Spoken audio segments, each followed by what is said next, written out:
다른 알리는 말씀 없으면 말씀을 보겠습니다. 사도행전 2장 1절부터 13절까지 제가 한 절 여러분들이 한 절 나눠서 봅니다. 오순절 날이 이미 이름에 그들이 다 같이 한 곳에 모였더니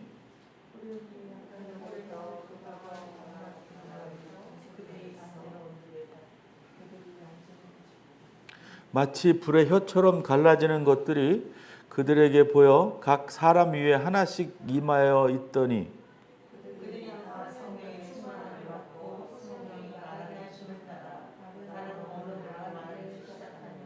그때 경건한 유대인들이 천하 각국으로부터 와서 예루살렘에 머물러 있더니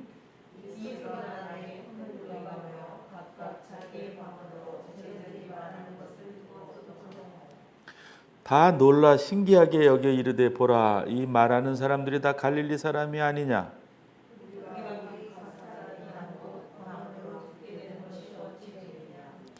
우리는 바데인과 메데인과 엘람인과 또 메소포타미아, 유대와 갑바도기아, 본도와 아시아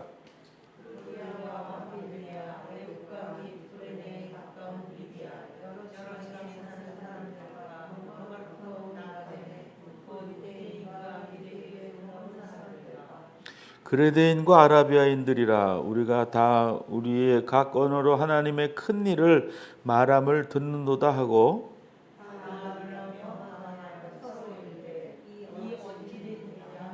다 같이 봅니다. 또 어떤 이들은 조롱하여 이르되 그들이 세술에 취하였다 하더라.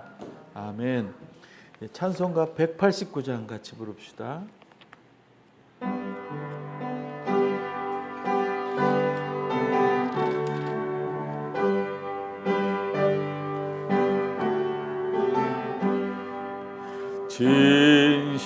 진실하신 주 성령 성도 곁에 계시사 주의 길을 갈 때 손을 잡아주소서. 모든 고난 사람들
오늘 말씀드린 대로 성령 강림 주일이기 때문에 성령 강림에 관한 말씀을 서로 나누도록 하겠습니다. 오늘 읽은 본문 말씀이 초대교회 교우들이 성령의 강림의 은총을 받은 사건입니다. 상당히 일반적이지 않고 기적 같은 일이 일어난 거죠. 여기서 이제 특징적인 게 성령을 받으니까 소위 방언을 하게 되었어요. 방언을 하게 됐다라기보다는 다른 나라 말로 하는 것을 내가 그 나라 말을 배우지도 않았는데 다 듣게 되었다 이 말이에요. 그게 신기한 거죠. 저는 영어를 엄청 많이 오래 배웠는데도 영어 쓰는 나라의 사람들이 영어 얘기하면 다는 못 알아들어요. 이게 성령을 받았으면 다 알아들었을 텐데 그게 더 쉬운 방법일 수 있을 것 같은데 오랫동안 공부를 했는데도 못 알아듣겠더라고요. 잘. 제가 한국말을 더 잘하니까 한국말을 잘 못할 때 다른 언어를 배우면 둘 다 잘하더라고요. 둘 다. 같이 배우면 잘하는데 어떤 것을 완벽하게 배우고 그 다음에 다른 언어를 배우려고 그러면 굉장히 고통스러워요. 그래서 제가 미국 갔을 때 후회를 많이 했어요. 내가 무슨 영화를 보려고 이 짓을 하나 싶기도 하고 나이 들어서 가가지고 후회가 막 급했었어요. 그래도 어렵사리 그냥 은혜로 마치고 왔는데, 그러니까 이 사도행전에 있는 이 성령 강림하신 가운데 방언은 그러니까 다른 나라 사람이 그 나라 말로 얘기할 때 내가 한국 사람이지만 다 알아들었다라는 그런 기적이 일어난 거예요. 근데 이제 고린도전서에 보면은 또 이제 방언이 나오거든요. 그거는 이제 이런 우리가 말로 하는 언어, 그래서 들을 수 있는 의사소통이 되는 방언은 아니었던 것 같아요. 그냥 신비한 언어를 이렇게 하나님의 은혜 가운데 성령을 받아서 했던 것 같아요. 그러니까 이제 의사소통이 안 되는 하나님하고는 되지만 그래서 이제 통역이 필요하다 바울이 그랬던 것 같아요. 왜냐하면 그런 신비한 체험은 성령도 주시지만 악령도 마귀도 이렇게 하게끔 하는 거거든요. 그러니까 무조건 신비한 체험이라 그래서 다 성령이 주는 건 아닌데 많은 사람들이 잘못 이해하는 것 같아요. 신비한 체험을 하고 이상한 색다른 것들을 하면 성령의 은혜, 은사인 것처럼 착각하는 분들이 많은데 그거는 잘못된 일이에요. 기분이 좋다고 다 성령께서 주신 은혜, 은사는 아니거든요. 술 잘 먹는 사람들은 술 많이 먹고 취하면 기분이 좋다 그러고 최고라 그래요. 그래서 오늘 사도행전에서도 이 성령 받은 사람들 보러 술 취했다 그러는 건지는 모르겠지만 하여튼 그러니까 결과가 이렇게 막 기쁘고 즐겁다 그래서 이 과정이나 원인이 옳고 바르고 그렇다라는 건 아니에요. 근데 이제 성령을 받았다 그럴 때 우리들은 자꾸 방언하느냐 못하느냐 이런 거에 초점을 맞춰서 얘기하는데 사실 방언하고 못하고는 별로 관계가 없어요, 사실. 다만 이제 사람의 삶이 어찌 달라졌느냐? 이거가 중요한 거죠. 그러니까 성령 받기 전에 사람들의 모습과 받은 후에 사람들의 모습이 엄청 달라졌다라는 거예요. 그러니까 성령 받기 전에는 용기가 없었는데 성령 받고 나서는 용기가 많았다. 무슨 용기? 그러니까 복음에 대한 용기가 없었는데 복음에 대한 용기가 커졌다. 엄청나졌다. 자신이 있어졌다. 이런 거예요.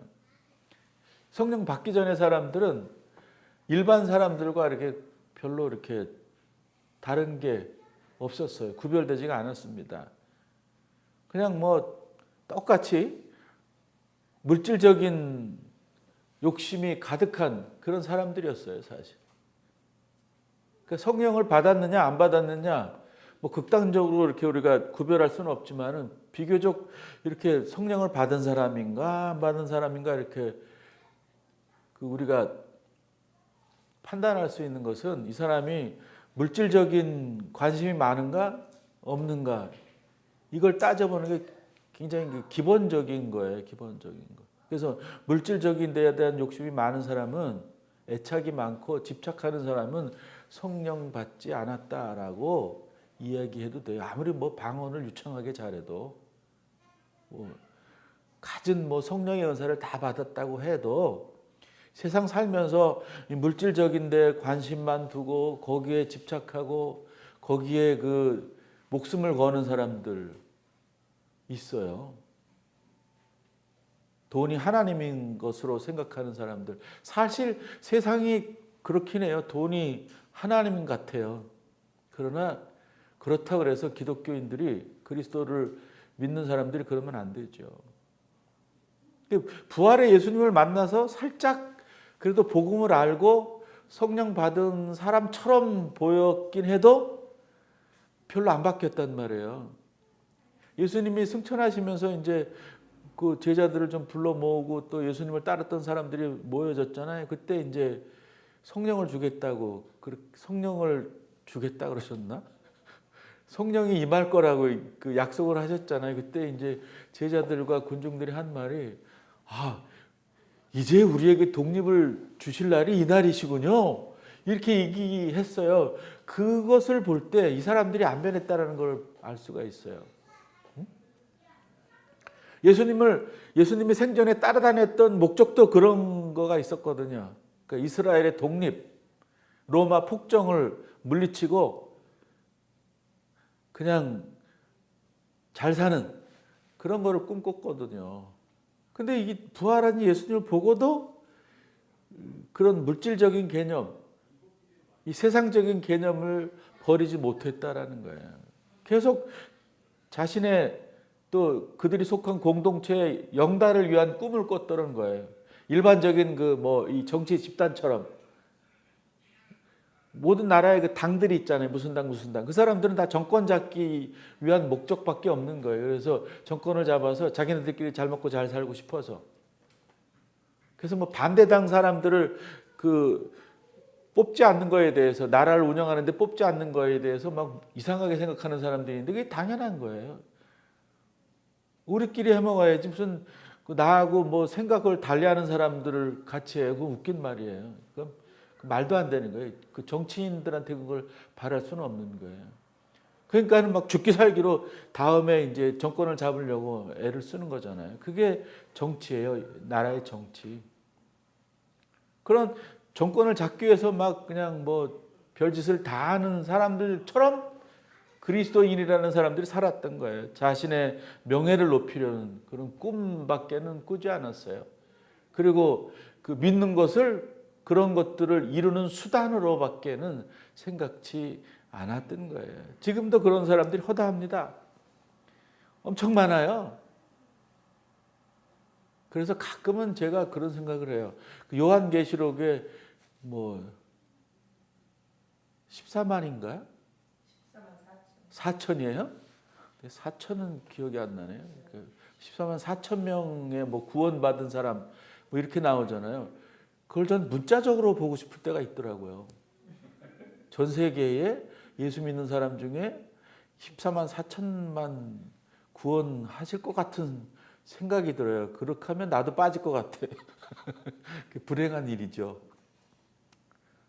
그래도 그게 자꾸 그 문자적으로 해석된다는 얘기는 대부분의 이 교회 나오고 예수를 믿는다고 하는 사람들이 이렇게 별로 이렇게 신뢰가 안 느껴졌기 때문에 그래요. 나 자신 스스로가 그래요, 사실.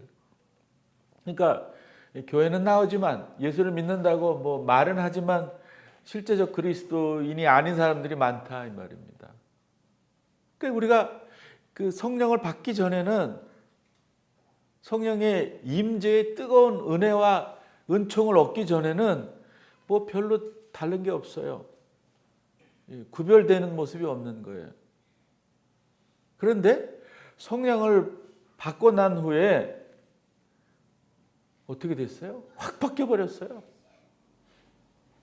그냥 삶이 뒤집혀 버렸어요. 모든 사람들이, 성령을 받았다는 사람들이. 그런 그 모습이 있어야 성령을 받았다라고 자부할 만한 사람들인 거예요. 여러분, 자꾸 성령을 받았다 그러면 막 기적 체험, 은사 체험을 얘기를 하는데 그거 아니에요. 그 신비한 체험은 그냥 어떤 상징적인 것 뿐이지 지속적으로 자기 전생애 속에서 삶의 변화가 없으면 아무리 무슨 그 안수로 해서 사람이 벌떡벌떡 일어나는 그런 은사를 가졌어도 아무 의미가 없어요. 예? 자기의 전체적인 삶의 그 과정이 그리스도적이지 못하면 아무 의미가 없다 이 말입니다. 근데 많은 사람들이 성령을 받았다는 사람들이 자꾸 신비적인 것에 집착하고 거기에 그 몰입하고 그게 뭐 성령의 은사고 정말 성령의 그 은사를 받은 사람, 성령을 받은 사람의 어떤 그 모델인 양 생각하는데 그 오해입니다. 그러면 안 돼요. 성령 강림의 은혜를 받은 사람들, 성령을 받은 사람들은 삶이 바뀌는 거예요. 아까 성령 받기 전에 어떻게 사람들의 모습이라 그래요. 자기 영달을 위했다 그러잖아요. 자기 명예를 위했다 그러잖아요. 돈을 위했다 그러잖아요. 이제 그런 가치관에서 그리스도를 보는, 그리스도를 닮아가려는 가치관으로 바뀌었다라는 겁니다. 오늘 그 읽은 말씀 13절 이후에 보면은 어떤 말씀이 나오나요? 한번 찾아볼까요? 네? 사도행전 2장 13절 이하 찾아보면 뭐가 나와요? 베드로의 설교가 나옵니다. 설교. 베드로의 설교를 보면은 베드로가 진짜 성령을 받았구나. 아우, 이 베드로 사도가 이제 확 바뀌었구나. 이런 걸 우리가 느끼지 않아요? 못 느끼는 분들은 성령을 안 받은 거라고 생각하면 안 되죠. 못 느낄 수도 있어요. 그러니까 이 베드로의 설교를 이렇게 가만히 우리가 읽어보면, 그리고 이렇게 상상을 하면은 지금 베드로가 나에게 설교를 한다라고 들어보면은 뭐 감화 감동 엄청나다 이 말입니다. 그야말로 복음에 집중해서 그야말로 기독교의 핵심만 찝어서 이야기하고 선포하는 거거든요. 이 설교를 들을 때 베드로는 성령 받은 사람이 되었던 거예요. 오직 예수 그리스도만 집중하는 사람이 되었던 거죠. 예수님의 삶을 따르려고 어떻게 해서라도 따르려고 애를 쓴, 여러분 뭐 사실 우리가 따른다고 해도 못 따라요. 어떻게 예수님을 따르겠어요. 그러나 따르려고 노력하는 그런 그 뭐라 그럴까요? 의지가 막 부릴 듯 한다 이 말이에요. 성령을 받으면 목숨까지라도 내가 내놓을 수 있겠다라는 그 물질적인 관심이나 신비적인 체험에서 헤어나와 가지고 그렇다 이 말입니다. 그러니까 예수 그리스도의 고난의 십자가에 동참하려는 그런 사람이 되는 거죠. 성령을 받았다. 성령 강림의 은혜를 받았다라고 한다면, 여러분 성령 받았다라는 것은 고통 없는 삶을 산다는 게 아니에요. 오늘 그 주보 첫면에 제가 글을 두 문장 썼는데 읽어볼까요? 같이 시작. 성령 받은 그리스도인이 된다는 것은 고통 없는 삶으로의 초대가 아니라 그리스도의 고통을 나누는 삶으로의 초대를 의미한다. 고통에서 벗어나게 해달라고 기도하지 않고 덜 자기중심적이고 더 그리스도 중심적이 되게 해달라고 기도한다. 이거. 그러니까요, 성령을 받은 사람들은 잘 먹고 잘 사는 그런 삶의 길에 들어선 것이 아니라 반대인 거예요. 또 고난의 진흙탕 속에 내가 용기를 내어서 성령을 의지해서 걸어가는 거예요. 묵묵히.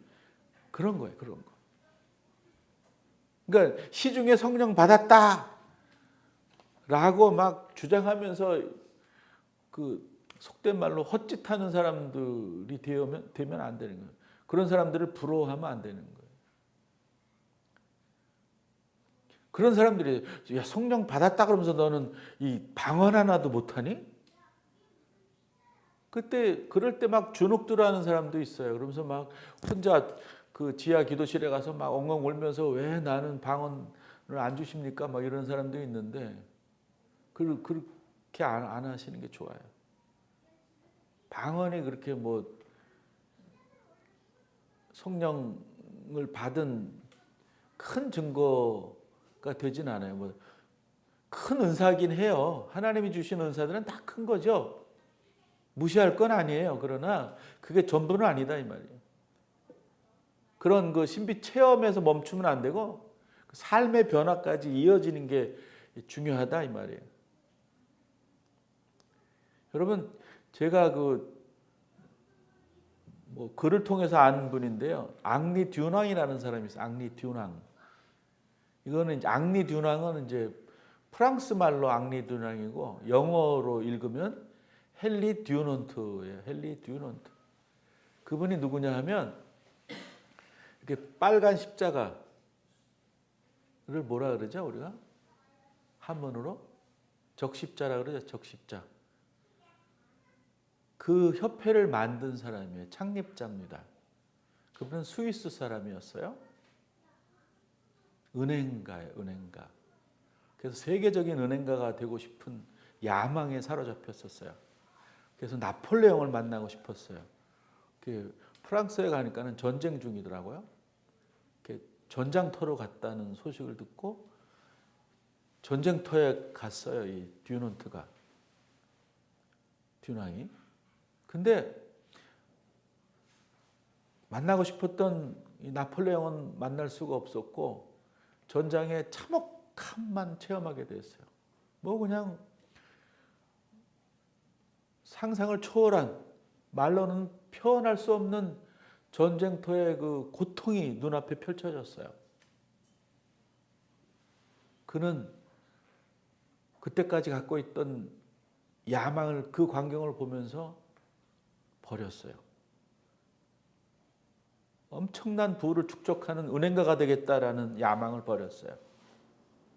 그리고서 그들을 치료합니다.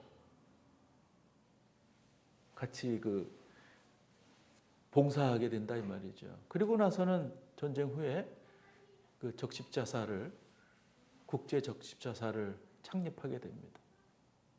그리고서 수많은 세계에 고통당하는 사람들을 구하는 일에 헌신하게 됩니다. 그분이 노벨 평화상 첫 번째 노벨 평화상 수상자라고 그래요. 전 노벨상도 좀 아이러니컬하다고 생각해요. 수많은 사람들을 죽이는 그 무기를 만드는 뭐 재료잖아요. 그런 걸로 막 돈 엄청 벌어가지고 막 평화상을 준다는 게 좀 맞는 건가라고 생각되기도 해요. 정말 평화상을 주는 건 평화롭게 해서 번 돈으로 해야 되는 거 아닐까 뭐 이런 생각을 하게 되는데, 그러니까 이렇게 전쟁터를 보고 자기의 가치관을 바꿔서 사람들을 위한 일에 헌신하는 게 앙리 듀낭. 우리는 우리를 구원해 주신 예수 그리스도를 만났잖아요. 그리고 성령을 받았잖아요. 그럼 바뀌어야지 가치관이. 사람이 죽어 자빠지는 이 참혹한 전쟁터에서도 삶의 가치관이 바뀌는데 우리를 구원해 주신 예수를 만난 사람들이, 성령의 은혜를 입은 사람들이 삶의 방향이 바뀌지 않으면, 삶의 목표와 목적이 바뀌지 않으면 그게 무슨 의미예요? 그래서 저는 가끔 이제 어이가 없는 사람들을 만날 때 이런 말을 해요. 교회는 왜 다니나? 예수 믿는다고는 왜 하나? 뭐 이런 말을 하는데 참 안타깝더라고요. 그러니까 오늘 그 주보 천면회처럼 우리가 성령 받은 그리스도인들은 고통 없는 삶을 살려고 막 그 성령을 이용해 먹는 사람들이 아닌 거예요. 막 살려주세요 이러는 사람들이 아니에요. 제가 죽을 자리면 죽겠습니다라고 고백하는 사람들이지. 우리는 자꾸 성령을 내가 잘 먹고 잘 산 길로 그 도구하려 그래요. 이용하려는 태도들 많이 있어요. 막 이기려고 안 하고 이기려고. 여러분 그 로마 폭정 속에서 그리스도인들 보잖아요. 그 배너 뭐 쿠어바디스 막 이런 거 보셨죠? 그 사자밥이 되고 막 이러는 사람들. 그 사람들이 막 살려달라 그랬나요? 안 살려달라 그랬어요. 하나님 살아계시면 날 살려주세요. 여기서 번쩍 들어서 안전한 곳으로 이동해 주세요. 이렇게 얘기하지 않았어요. 근데 그때는 그냥 잘 죽겠다고. 하나님만 바라본다고. 하늘나라를 소망한다고. 이렇게 했는데 지금은 뭐 달라진 것 같아요. 많이. 그런 태도들은 아닌 것 같아요. 그런 것들을 우리가 새롭게 해야 되는 거예요. 어떻게 보면은 제가 말씀드리는 것이 그 좀 막막하고 좀 이게 내가 예수를 괜히 믿었나? 그게 아닌가 보네. 기본적 종교 의식만 가지고 예수를 믿으면 안 된다 이 말이에요. 인간에게는 그 뭐랄까 종교적인 면들이 근본적으로 있어요. 본능적으로 어떤 신에게 어떤 큰 거에 기대고 싶은 것, 기대고 싶은 마음이 있어요. 왜냐하면 우리가 한계가 많은 인간이기 때문에. 그러니까 막 하나님 도와주세요. 절로 나오잖아요. 그게 이제 일반 사람들이 갖고 있는 종교성이라 그래요. 이제 그런 걸 가지고 기독교를 쭉 믿어버리면 진짜 기독교를 만날 수가 없고 그냥 수준 떨어지는 그냥 뭐라 그럴까요? 미신 믿다가 치우는 그 수준의 기독교인으로 살다 죽을 수밖에 없다 이 말이에요. 다른 종교랑 똑같이 그냥 토속 종교 말이 기독교지 토속 종교의 그 내용을 똑같이 갖고 있는 그런 수준에 머물 수밖에 없다 이 말이죠. 그러니까 우리의 그 현실을 초월한 사람이 되는 거예요. 성령을 받으면 나의 삶에 대해서는 관심이 없어요. 뭐 가난하든 부하든 병이 들었든 병이 없든 코로나를 걸렸든 안 걸렸든 그거에 대해서 막 이렇게 막 우왕좌왕하지 않아요. 막 기분이 좋았다 나빴다 하지 않아요. 초월적으로 사는 거지. 꾸준히 그리스도를 따르려고 애를 쓰는 거예요. 내가 건강하건 건강하지 않건 건강해도 하나님 은혜요. 건강하지 않아도 하나님의 은혜입니다. 이렇게 고백하면서 사는 사람들이에요. 근데 우리는 막 발버둥 치잖아요. 막 건강하게 해주세요. 왜 내가 무슨 죄가 많다고 이런 고통을 주세요. 뭐 이러잖아요. 뭐 그럴 수도 있어요. 그러나 우리가 정말 성숙한 그리스도인이 되기를 원한다면 바울처럼 그렇게 해요. 예? 내가 슬플 때나 기쁠 때나 즐거울 때나 괴로울 때나 변함없는 믿음의 사람으로 살겠습니다라고 고백하는 것이 성령 받은 그리스도인의 참 모습이다라는 걸 우리가 잊지 말아야 될 줄 압니다. 그리고 여러분 아까도 조금 얘기했지만 성령은 임하는 거예요. 임하는 거예요. 받는 거예요. 내가 받겠다고 막 그냥 뭐 안달하는 게 아니에요. 근데 많은 사람들이 성령 주세요, 뭐 왜 안 주세요 이러면서 막 난리 구슬한단 말이에요. 그 헛짓이에요, 헛짓. 100% 성령의 임하심은 하나님의 주권이에요. 우리가 달란다 그래서 주는 게 아니에요. 아까 방언 얘기했잖아요. 방언 달라 그래서 막 받았다 그러는 사람은 그거 의심해 봐야 돼요. 달라 그런다고 다 안 줘요. 몰라요. 쟤는 뭐 믿음도 신통치 않은 것 같은데 저런 그 신비적인 체험을 하게 하시지? 이런 경우가 많아요. 나는 그래도 쟤보단 나은데 근데 이 체험이 하나, 신비적 체험이 하나도 없지? 이런 경우가 많다 이 말이에요. 그러니까 모든 것이 하나님 주권이에요. 그런 거는 뭐 신비적 체험, 방언, 뭐 신의 은사, 뭐 예언, 통변 뭐 이런 거. 우리가 일반적으로 지닐 수 없는 신비적 체험들은 우리가 막 발버둥 친다 그래서 하나님이 아이고 저 네가 발버둥 치는 게 참 불쌍하다. 내가 줄게 이런 게 아니에요. 뭐 3살 4살 애들 막 뒤집어지면 부모들이 막 과자 사주고 뭐 걔가 해달라는 거 다 해주잖아요. 그렇지 않아요. 그런 면에서 하나님이 좀 독하신가 봐요. 그런다고 안 주세요. 막 안달 복달하고 막 떼쓴다고 안 주신다 이 말입니다. 근데 많은 사람들이 그러면 준다. 막 또 막 연습하고 막 그래요. 연습. 뭐 방언 연습하라 그래요. 막 울룰랄라 막 이러고. 그거는 웃기는 짬뽕이에요. 그러면 안 돼요. 그거는 순 거짓이에요. 연습하면 주는 게 아니에요. 은사를 무슨 연습한다고 훈련한다고 받아요. 그건 거짓말이지. 그걸 우리가 아셔야 됩니다. 성령 강림은 우리의 의지가 아닌 하나님의 의지, 하나님의 뜻과 섭리에 의해서다라는 거. 은사도 마찬가지인 거예요. 성령 받으려는 인위적 행위를 해서는 안 돼요. 아무 의미가 없어요. 성령의 은사는 그냥 주어지는 거예요. 달란다고 다 받는 것도 아닙니다. 그걸 알아야 돼요.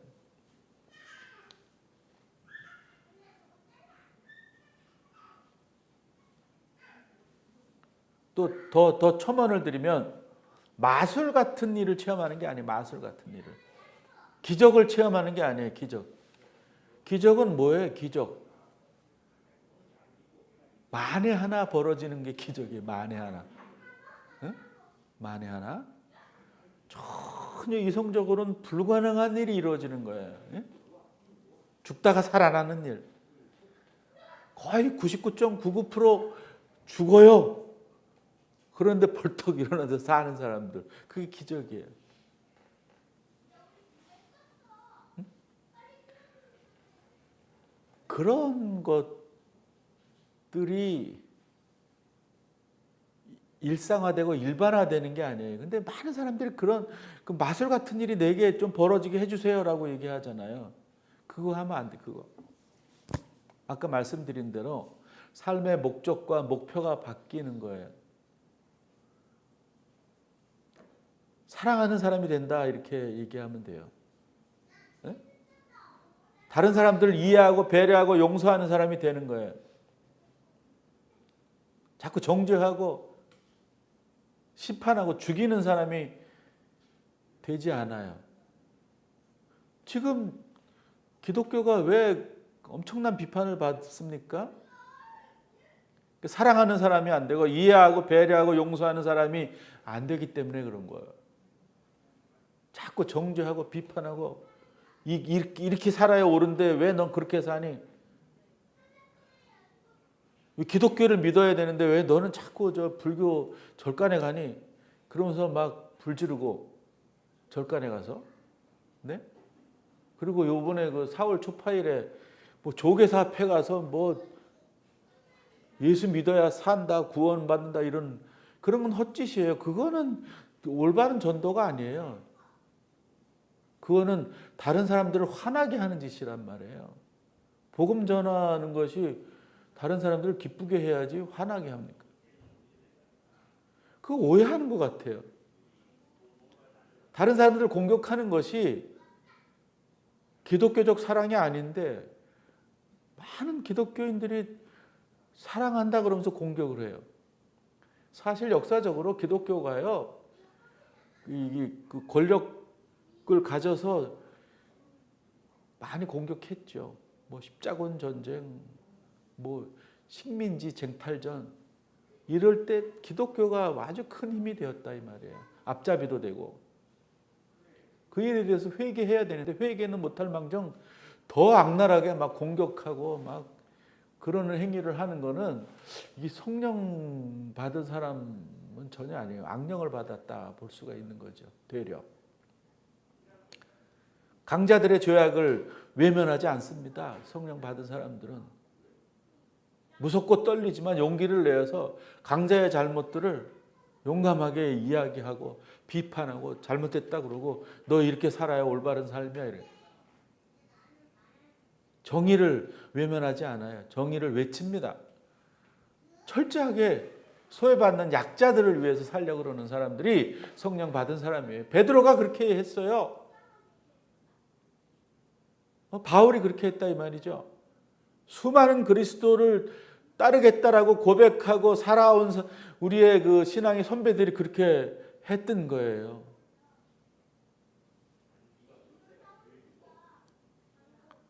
한 가지만 더 하고 말씀을 마칩니다. 성령 받은 사람들의 기도가 변해요. 기도. 다 연장선의 얘기지만은 고통에서 벗어나게 해달라는 기도 안 해요. 예? 우리는 막 주세요 기도하잖아요. 막 뭐 할 수밖에 없지만 그 횟수가 줄어드는 사람이 되는 거예요. 허구한 날 주세요 기도하는 거는 성령 받았나 의구심을 사게 하는 그런 거예요. 자기 중심적인 이기적인 마음과 태도를 버리는 그런 기도를 해요. 남을 위한 기도. 하나님과 깊이 교제하는 기도를 하는 것이지 이 간구 기도만 추청하는 게 아니에요. 나를 위한 간구 기도. 아까 성령 받은 사람들은 그리스도 중심이 되는 거라 그랬잖아요.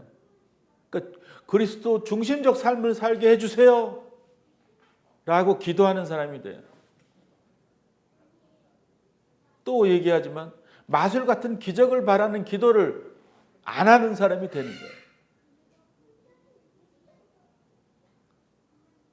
주 예수와 함께 있는 곳이 천국입니다라고 고백하면서 항상 기뻐하는, 범사에 감사하는 그런 성도로 살아갈 수 있다라는 그런 말씀입니다. 사랑하는 성도 여러분, 우리 모두 성령 받은 그리스도인의 삶을 살아갑시다.